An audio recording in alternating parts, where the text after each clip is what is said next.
Muchas bendiciones y paz, como cada martes y cada viernes, trayéndote una palabra poderosa de parte del Señor en este tu programa, Se Acordó Jehová, en tu espacio Mundo Global, tu canal 3 en esta Maimón TV.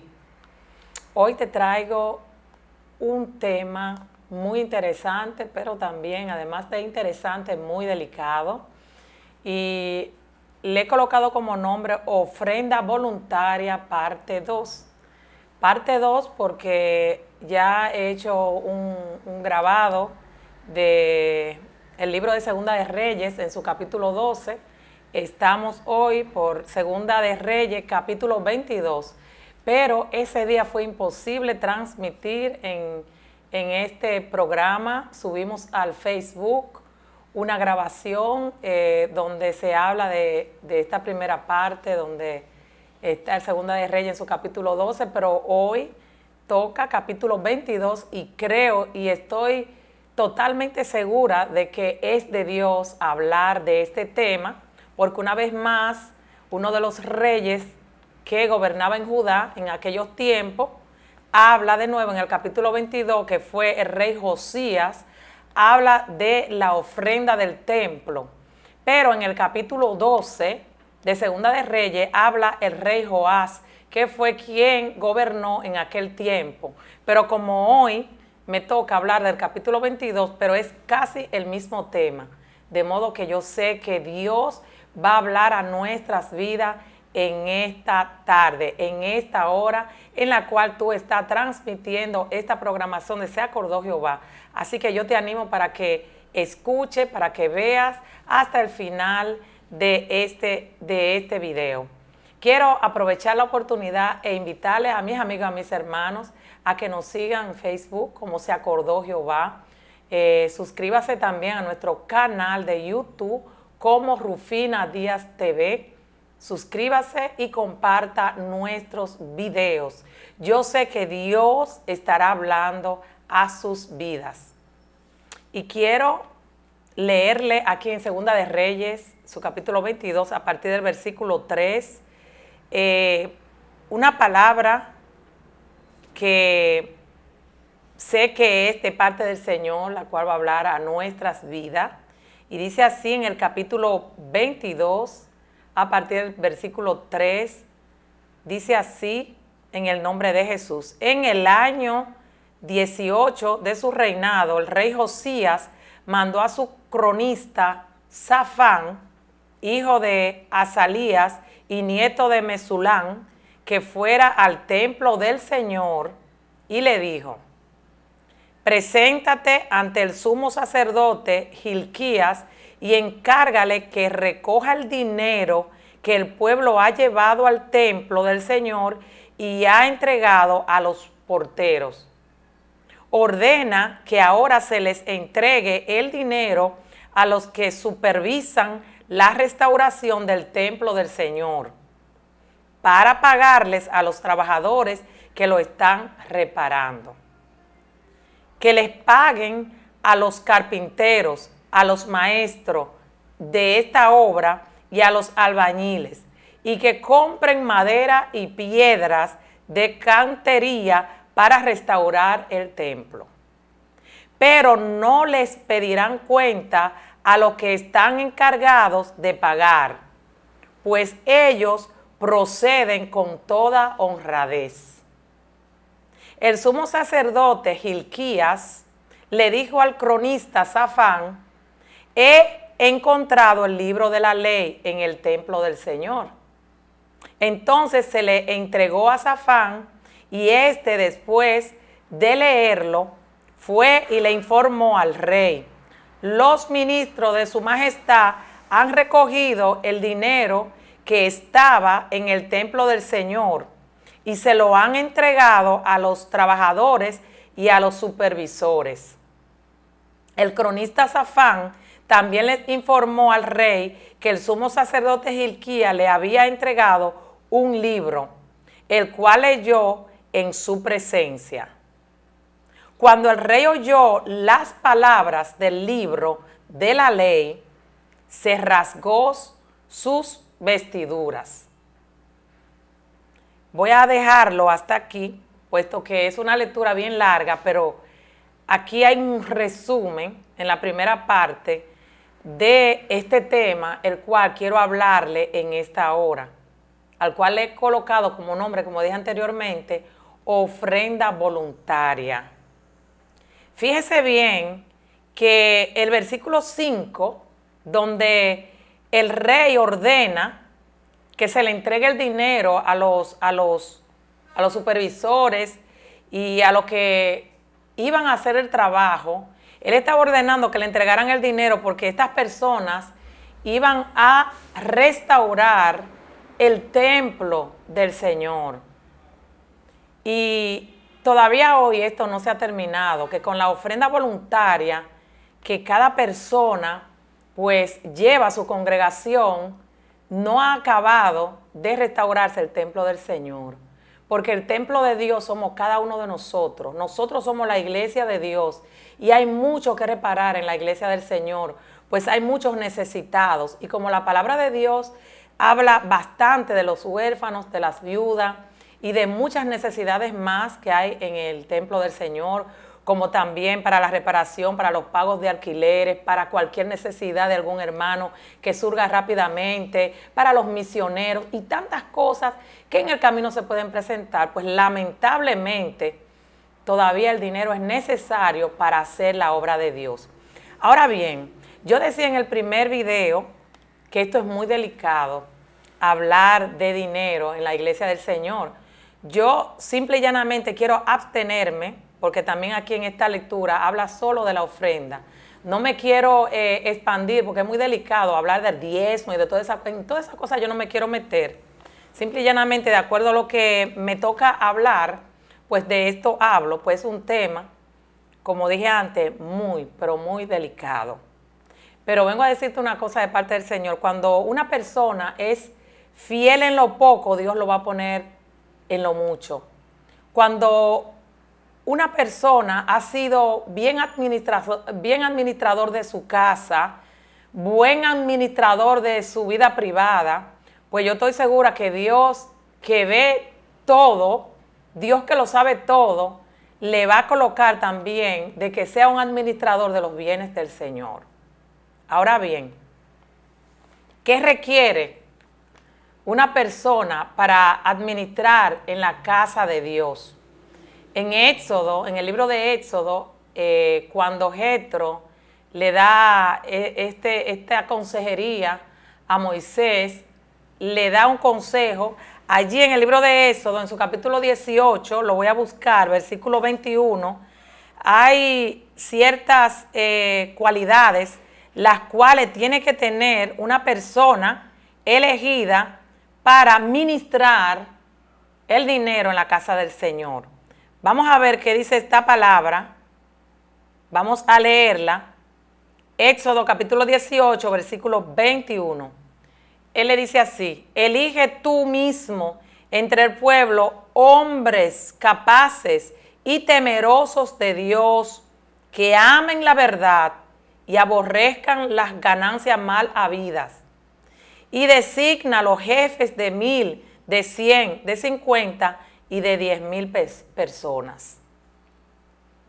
Vemos aquí que hay 4 cualidades que no debemos pasar por alto para elegir, a la hora de elegir una persona para ministrar en la casa del Señor el dinero.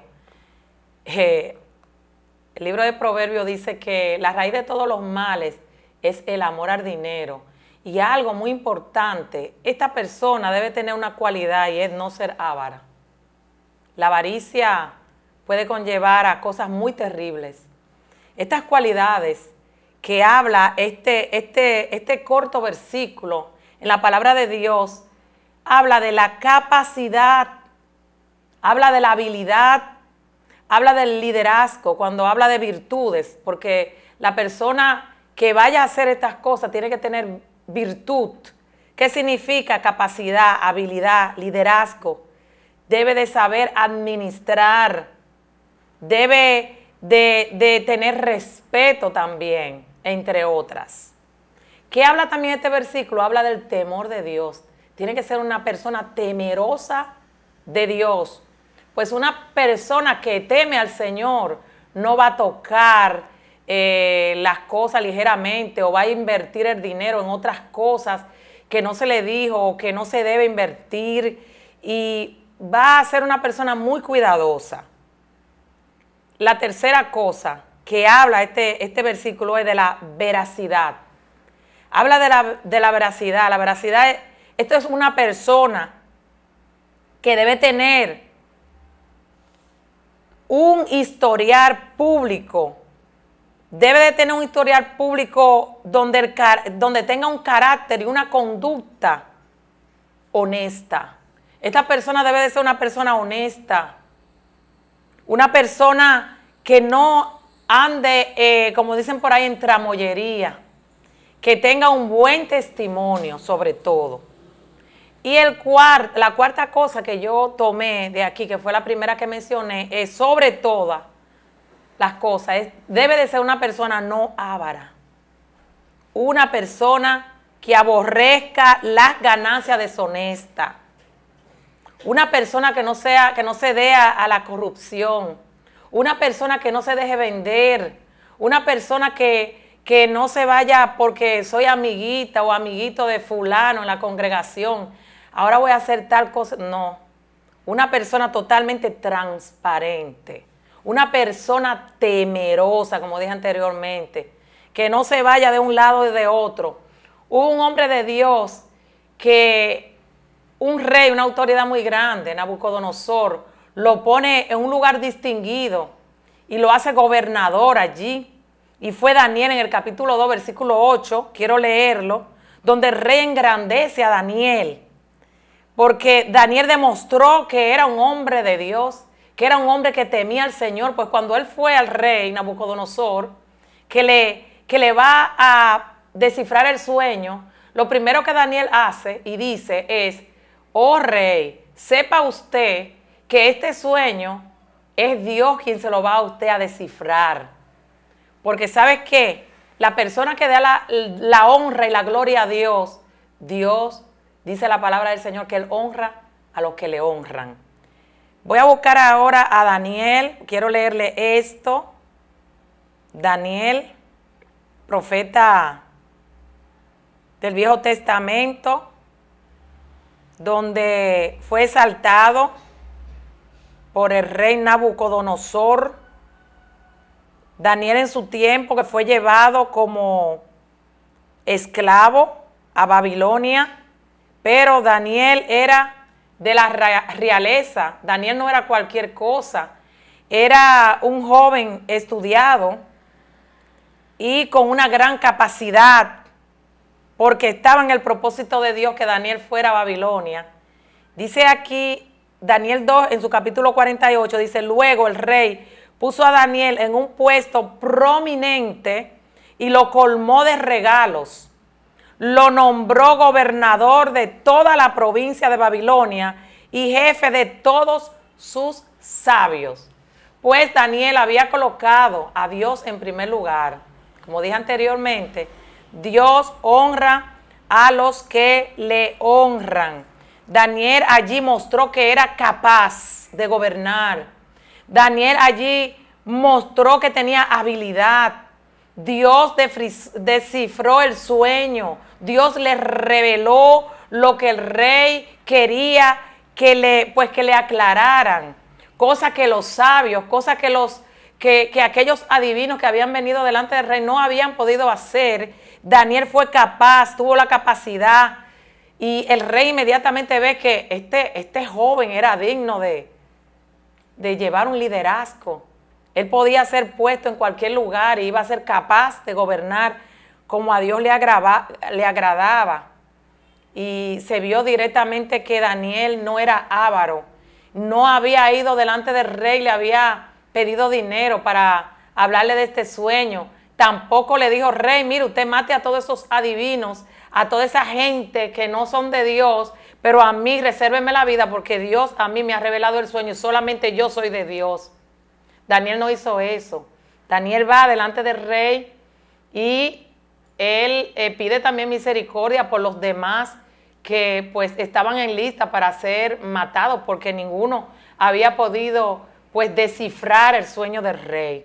Bendito sea el nombre del Señor. Este fue un hombre que fue digno de ser gobernador, de ser administrador, y fue colocado allí nada más ni nada menos. No fue por hombre, no fue por nadie, fue por Dios, porque Dios lo pone en el corazón del rey Nabucodonosor.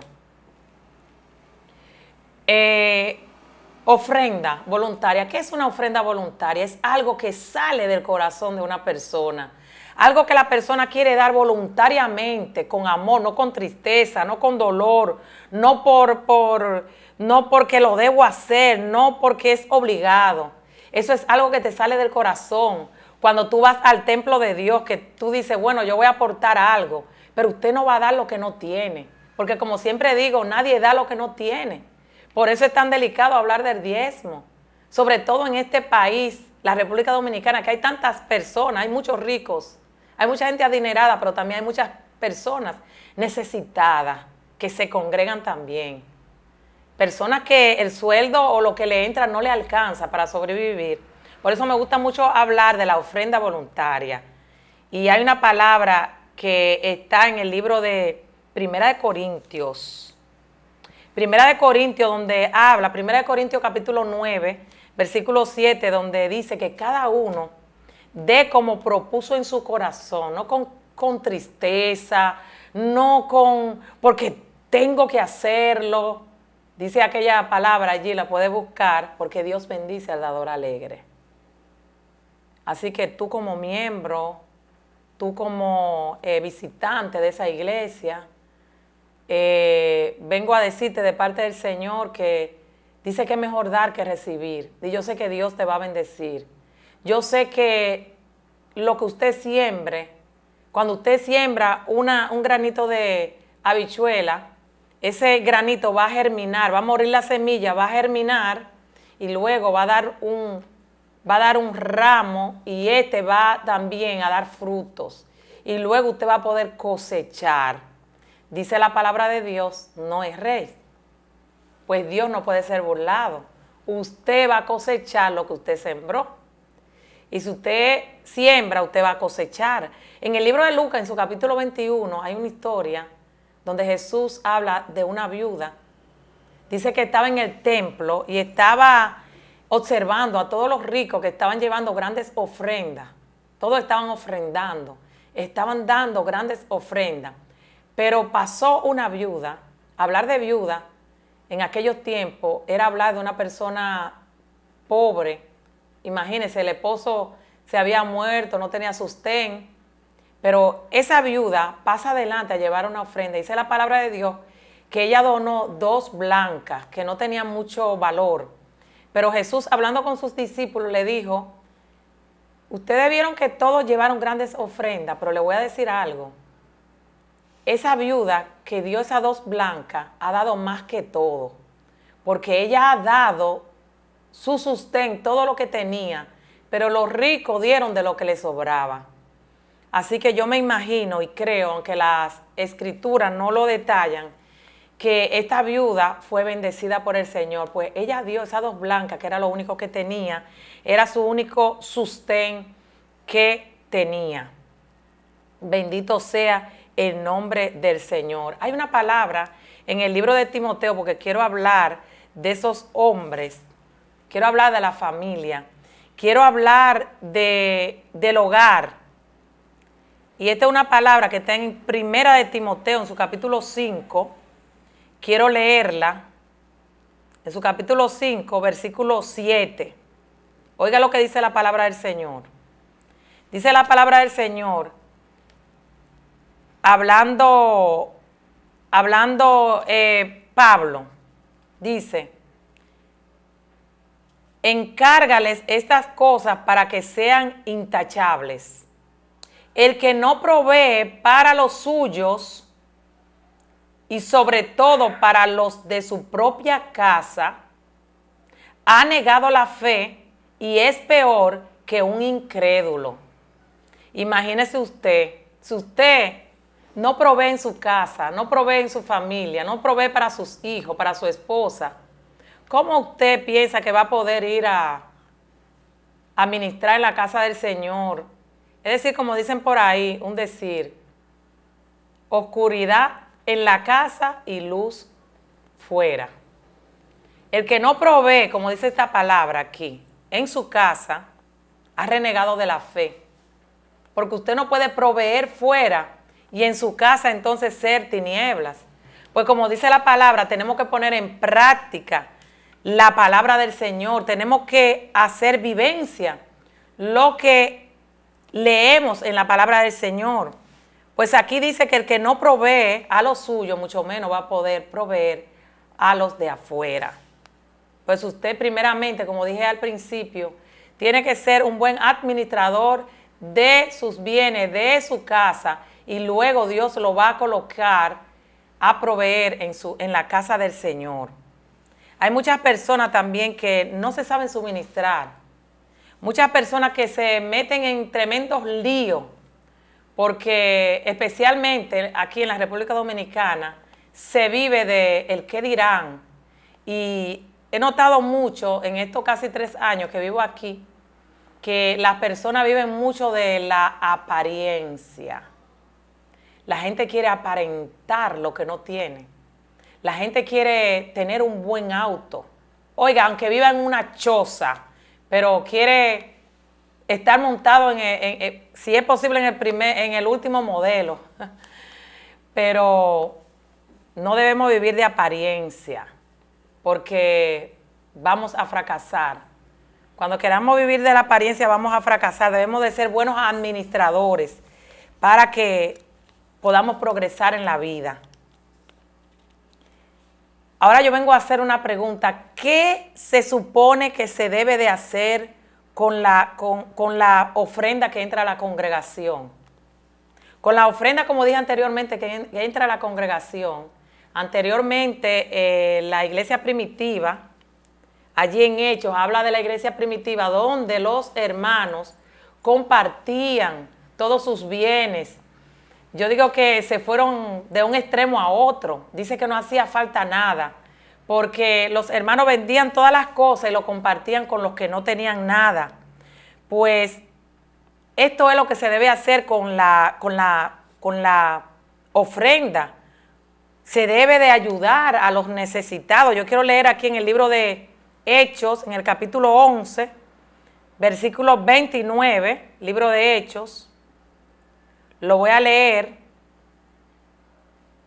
lo que Pablo está exponiendo a la iglesia. Lo que Pablo está exponiendo a la iglesia, Hechos capítulo 11, versículo 29, dice así, Pablo hablando, entonces decidieron que cada uno de los discípulos, según los recursos de cada cual, enviara ayuda a los hermanos que vivían en Judea. Así lo hicieron, mandando su ofrenda a los ancianos por medio de Bernabé y de Saulo. Quiero también leer 1 Corintios, porque el tiempo aquí apremia, y esto, ya usted sabe, los minutos caminan rápido. Son muchas las cosas que pasan detrás de la cámara y el tiempo camina. Voy a leer 1 Corintios, capítulo 16, en su versículo 1 hasta el 4. Dice así, en cuanto a la colecta para los creyentes, sigan las instrucciones que di a las iglesias de Galacia, Pablo hablando. El primer día de la semana, cada uno de ustedes aparte y guarde algún dinero conforme a sus ingresos, para que no se tengan que hacer colecta cuando yo vaya. Luego, cuando llegue, daré cartas de presentación a los que ustedes hayan aprobado y los enviaré a Jerusalén con los donativos que hayan recogido. Si conviene que yo también vaya, iremos juntos. Esto es parte del ejemplo de lo que se debe hacer con la ofrenda en la casa del Señor. La ofrenda es para ayuda, no para lucrar a nadie, no para lucro propio, no para, por ejemplo, esto es bien delicado porque muchas personas que todavía no están bien integrados con el Señor dicen, yo no me integro a la iglesia porque hay muchas personas por ahí que se compran casas carro, que viven muy bien, usted como miembro debe de ofrendar. Allá los pastores, allá el ministro, allá el líder que ministre mal o que invierta mal el dinero en la casa de Dios. Porque dice la palabra de Dios que Él viene con su galardón pronto a buscar y va a dar a cada uno de acuerdo a sus obras. Así que usted como miembro debe de ofrendar, porque es mejor dar que recibir, como dice la palabra de Dios. Pero quiero hablarles ya, porque estoy finalizando, bendito sea el nombre de Dios, de la ofrenda más grande. Tú y yo, la ofrenda más grande que podemos dar es, como dice en el libro de Romanos, dice Pablo hablando a la iglesia, entréguese cada uno como ofrenda y sacrificio a Dios, entregue su cuerpo como un culto racional, que es lo que a Dios le agrada. Cada día usted viviendo como que usted es la casa de Dios, como que usted es el templo del Señor, entregándonos nosotros en sacrificio vivo y louvor a Dios. Pero quiero hablarte de otra ofrenda aún más grande que esta, que es Cristo. Es la ofrenda más grande que pudo haber pasado, porque antes se ofrendían machos cabrios, antes se ofrecía sangre. Pero yo te quiero hablar de este sacrificio que está en el libro de Efesios. Efesios en su capítulo 5, versículo 2, quiero leer rapiditamente. No puedo dejar de leer esto. Dice, y lleven una vida de amor, así como Cristo nos amó y se entregó por nosotros como ofrenda y sacrificio fragante para Dios. Esa fue la ofrenda más grande. Hay otras palabras en Hebreo capítulo 10, versículo 10, que no puedo dejarla de leer también, para que tú veas cómo el Señor Jesús se entrega y fue la ofrenda más grande. No hay otra ofrenda más grande que esta, que Jesús se entregó en la cruz del Calvario por ti y por mí. Él se entregó para que todo aquel que en Él crea no se pierda y tenga vida eterna. Dice así Hebreos 10:10, y en virtud de esa voluntad somos santificados mediante el sacrificio del cuerpo de Jesucristo, ofrecido una vez y para siempre. Este sacrificio de Cristo es aún hoy válido. Si tú hoy te entregas y le dices, Señor, perdóname, Él no va a rechazar un corazón contrito y humillado. Pues Él se entregó de una vez por todas. Este sacrificio aún hoy es vigente, aún hoy es moderno, aún hoy es válido. El sacrificio de Cristo para salvación, para sanidad y para liberación. Estas palabras que el Señor te ha mandado hablando por la boca de esta sierva inútil, te la ha enviado porque yo sé que Jehová se acordó de ti. Busque a Jehová y Él me oyó y me libró de todos mis temores.